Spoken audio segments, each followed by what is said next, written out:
The greatest empire the world has ever known no longer exists. Constantinople, the seat of the Roman Empire of Byzantium, has fallen to the troops of the Ottoman Sultan Mehmet II. We fought to fulfill the will of Allah. Now, it's time for peace and reconciliation. The Byzantine Emperor, Constantine XI, is presumed dead. The people of Constantinople are braced for reprisal, but Sultan Mehmet is holding out an olive branch. He has won the war that was so vital to our empire's security. But now, he must win the peace. It's May 29, 1453, and this is Timeline.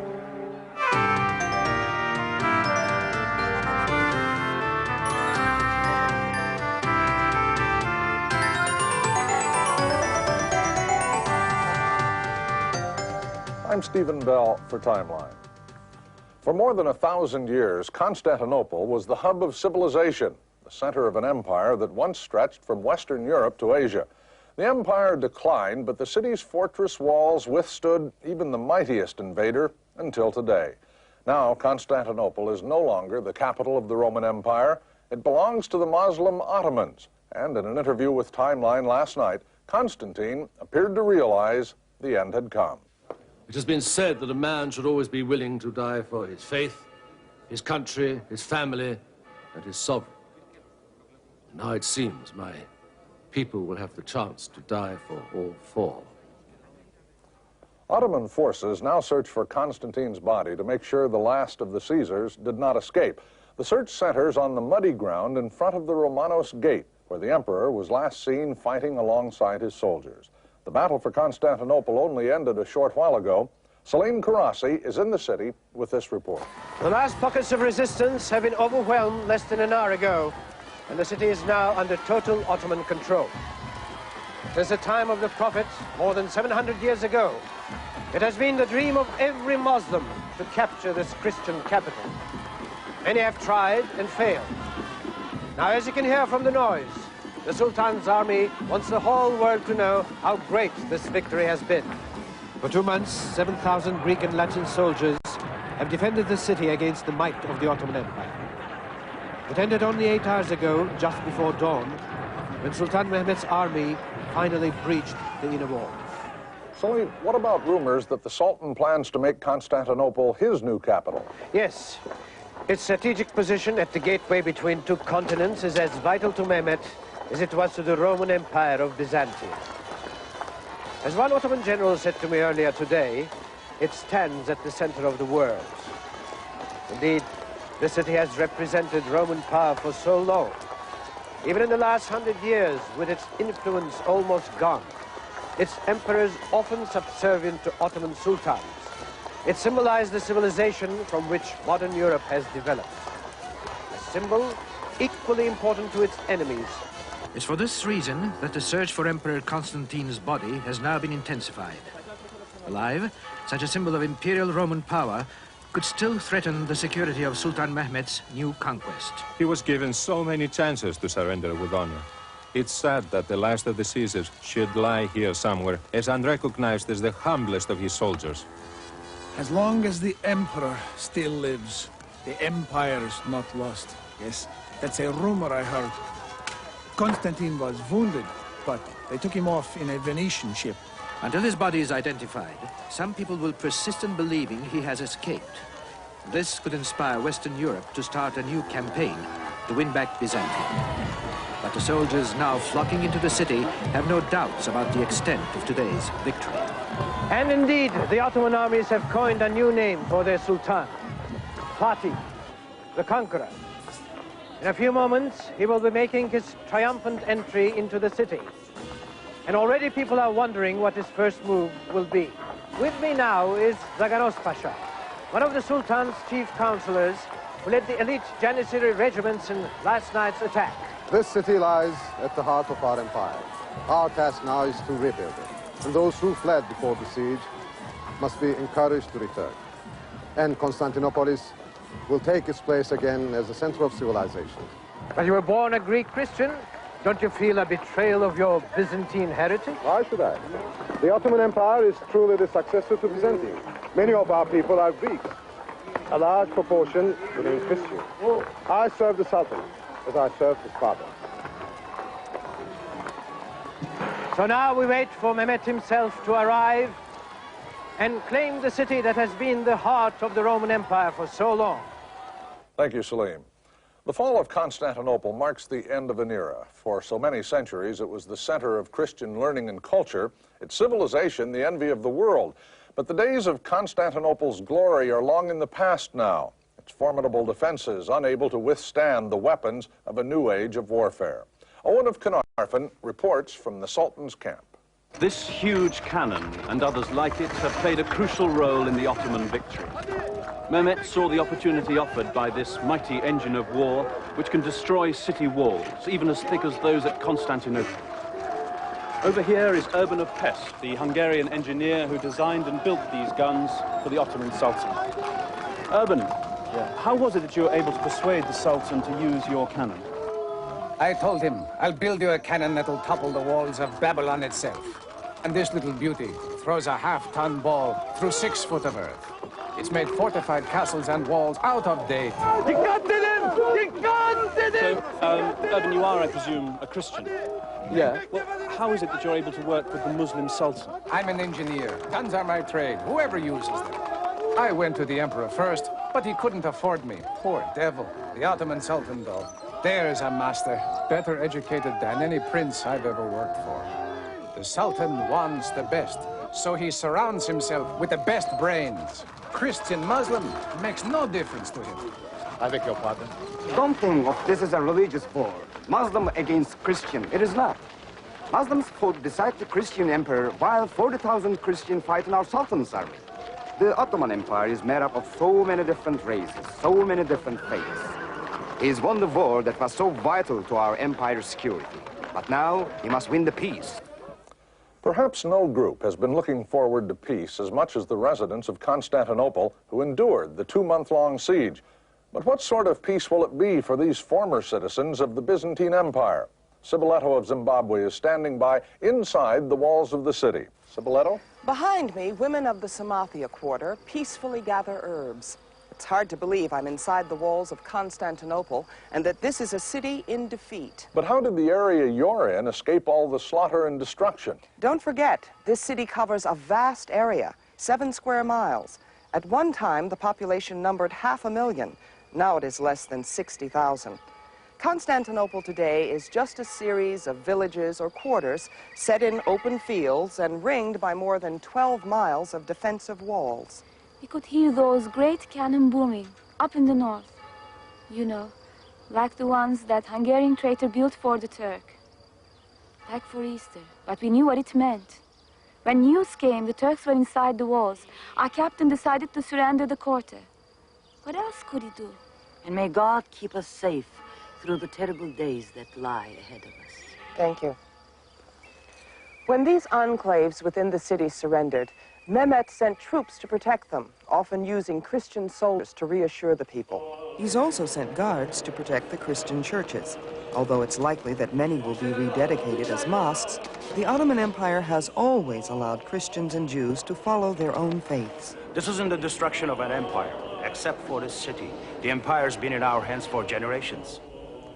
But if the city is now so thinly populated, wouldn't it have fallen anyway? Don't underestimate the Sultan's achievement. It's still the world's most formidable fortress. Remember, 7,000 soldiers held it for 2 months against the full strength of the Ottoman army. Thank you, Siboletto. When we come back, we'll take a look at the celebration of the Ottomans and the fears of a small European colony. In these dangerous times with pestilence and death all around, ever wonder why them and not you? Is it luck or maybe blind chance? Why him and not you? When dangers beset you, evil surrounds you, why him and not you? I walk protected with my St. Christopher, my St. Jude, my St. Anthony, and all the rest. I know the saints watch over me. Holy medals for all the blessed saints. Order now while stocks last.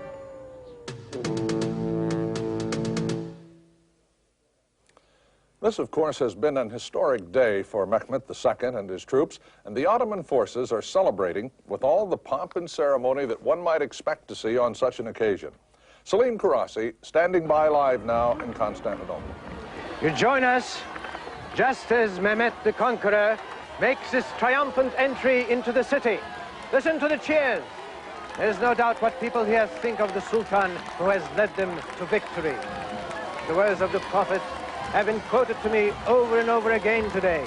Blessed be the prince, and blessed be the army that conquers Constantinople. Today's victory crowns the Ottoman Empire as the natural leader of the whole Muslim world. Mehmet II, conqueror of Byzantium, and now the most powerful ruler in Europe and Asia Minor, is just 21 years old. In the ancient ritual of humility before Allah, he now takes possession of his city. So, this young and ambitious Ottoman Sultan now rules all the old Roman lands except Western Europe. But within earshot of this triumphant victory parade, a small European enclave waits anxiously to learn its fate. Throughout the two-month siege, the enclave of Pera, across the Golden Horn Harbor from Constantinople, has maintained a cautious neutrality. Now, it belongs to the Italian trading city of Genoa, and Genoa's policy has been to remain neutral in order to protect its lucrative Asian trade. Owen of Canarfon was in Pera earlier in the day, and this is his report. At some point today, every member of Pera's population has come here to gaze in disbelief across the few hundred yards of water that separates this harbor from Constantinople. These refugees from Constantinople cannot believe that their empire, which it seemed would last forever, is now gone. We heard everything, especially the thunder of the great cannon before the last attack. Then all the church bells in the city rang out the alarm. Where was all the promised help? How could anyone let this happen? The government in Genoa gave us clear instructions. Don't provoke the Sultan. If he cuts off our Asian trade, Genoa is finished. So we stayed out of it. The waterfront here is full of conflicting rumors. Is the emperor alive or is he dead?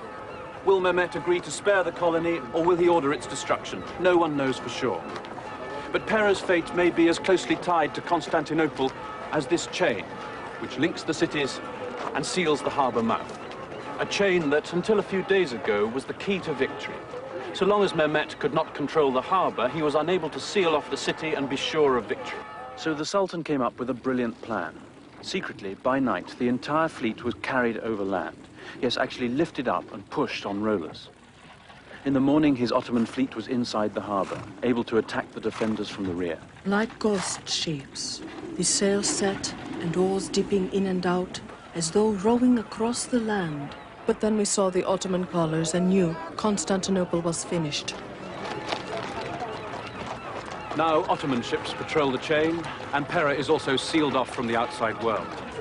Pera's survival depends upon whether Sultan Mehmet accepts the neutrality of this Genoese colony. Since noon now, ambassadors from Pera have been waiting to see the Sultan. As yet, they've not been granted an audience.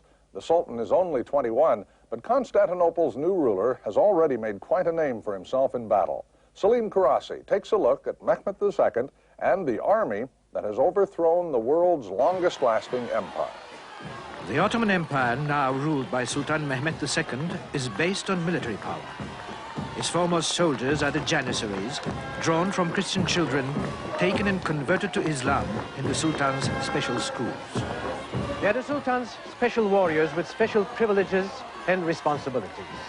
Their loyalty is to the Sultan only.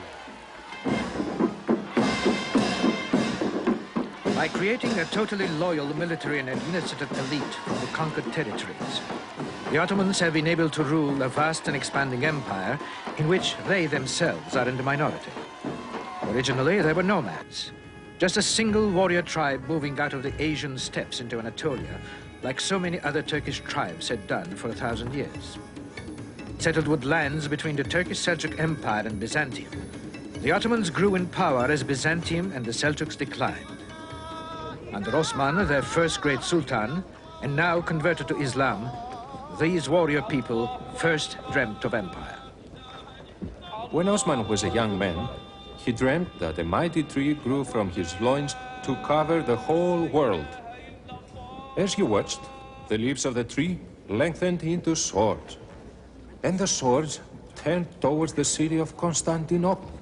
Ottoman means sons of Osman. When Osman died, he left no riches for his successors, just a saddle and sword to spread the faith.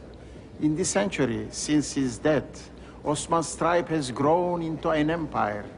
Like all the Ottoman sultans before him, Mehmet II was told on his accession, "May you be as good as Osman." Mehmet the Conqueror is seventh in direct line of succession from Osman.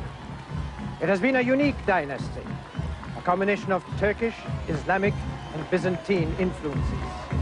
A dynasty willful and ambitious, sometimes cruel, more often generous and forgiving in victory, but always expanding until it has become the most powerful empire on two continents.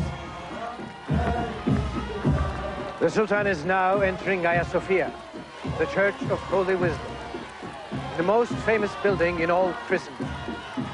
He has ordered it to be rededicated to Allah as a mosque. Nothing could symbolize more forcefully the total destruction of the old Roman Empire.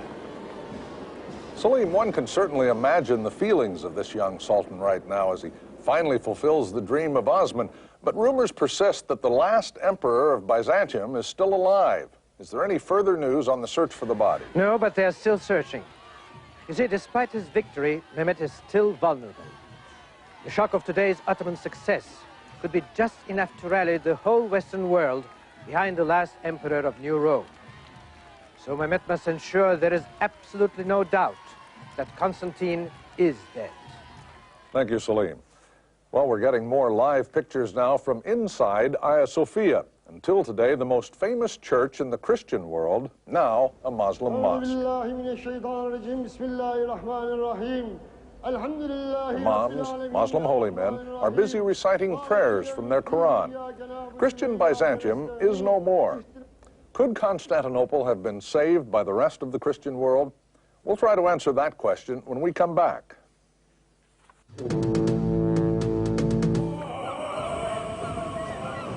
Ever had one of those days? You've lost sight of land. You're adrift in a great ocean, and you have no idea which way is home. But for the sea-wise sailor, now there's a choice. Install a new magnetic compass, and you'll always know which way is home. From China to you, the magnetic compass. From Mustafa & Sons, instrument makers to the Caliph.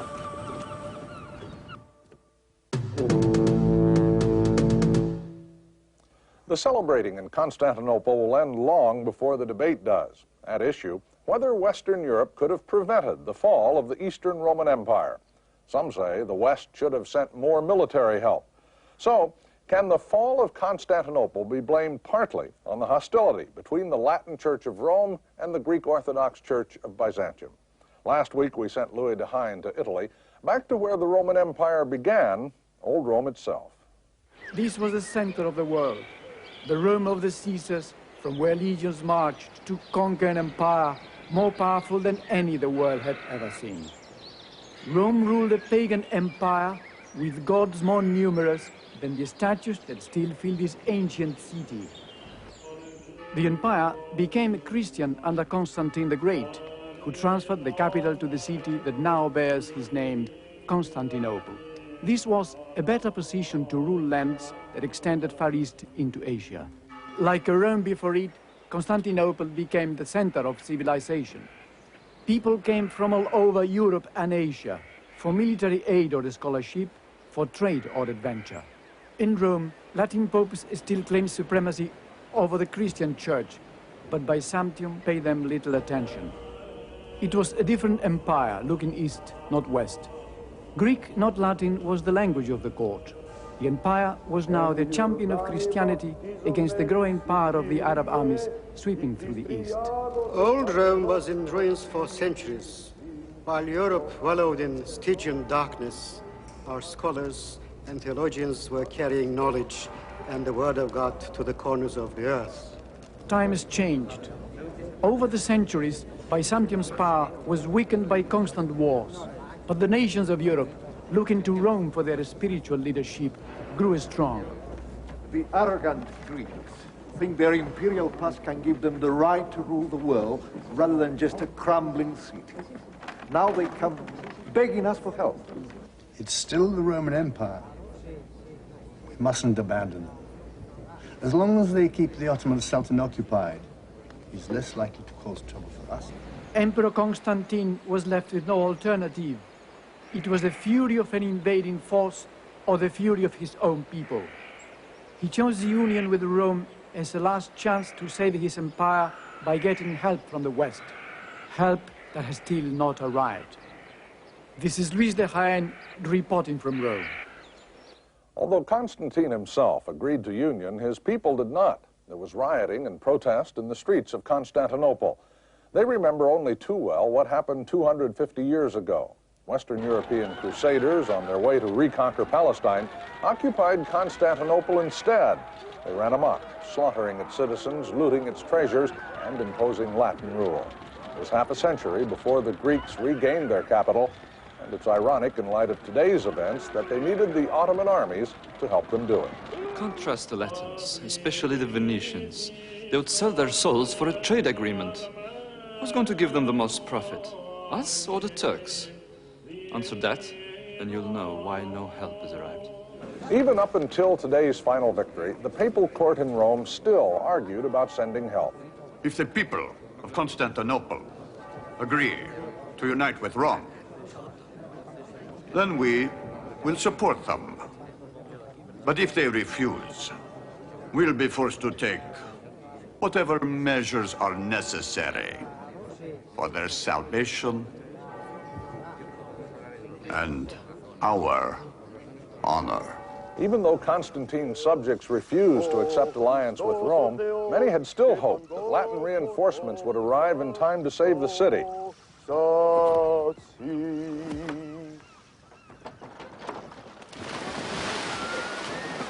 The blessing of the waters.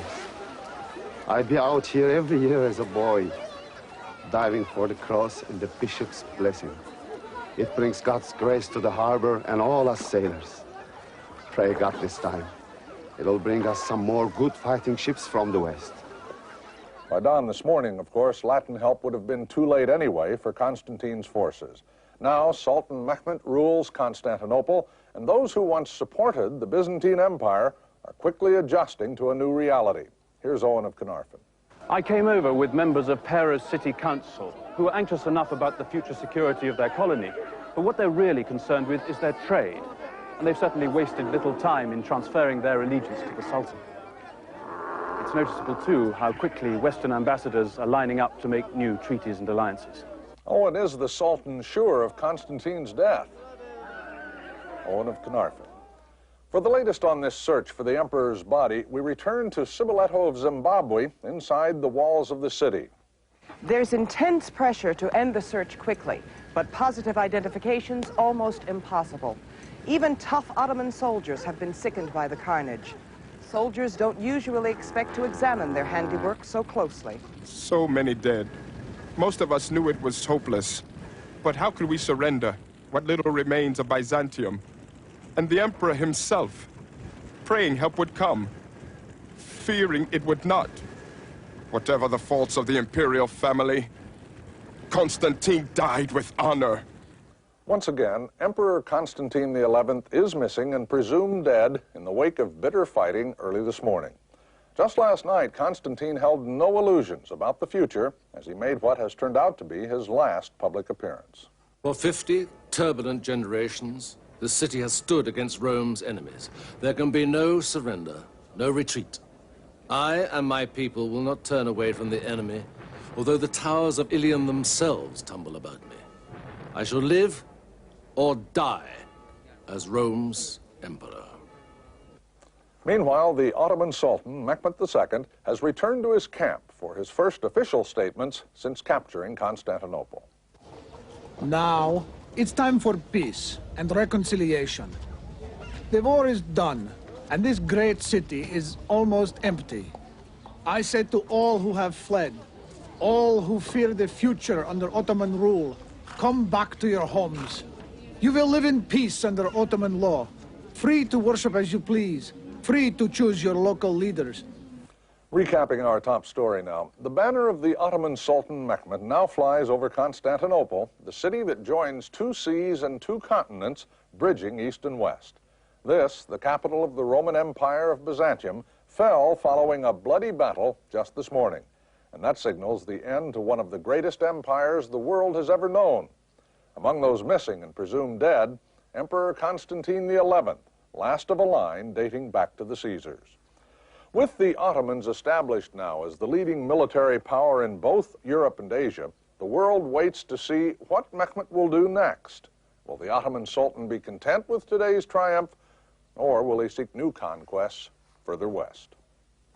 For Timeline, I'm Stephen Bell. 2 days later, the body of Emperor Constantine was identified by the imperial eagles embroidered on his socks. So ended the Roman Empire some 2,000 years after its rise. Although the Pope preached a crusade to recapture Byzantium, the leaders of the West now had other concerns. They would regret their inaction as Mehmet and his successors conquered Eastern Europe and much of the Middle East. At its height, the Ottoman Empire was the most powerful in the world. It would remain a superpower into the 20th century when its defeat in the First World War broke up the empire. The last Ottoman Sultan, Mehmet VI, ruled till 1923 when Kemal Atatürk, the father of modern Turkey, established the present republic.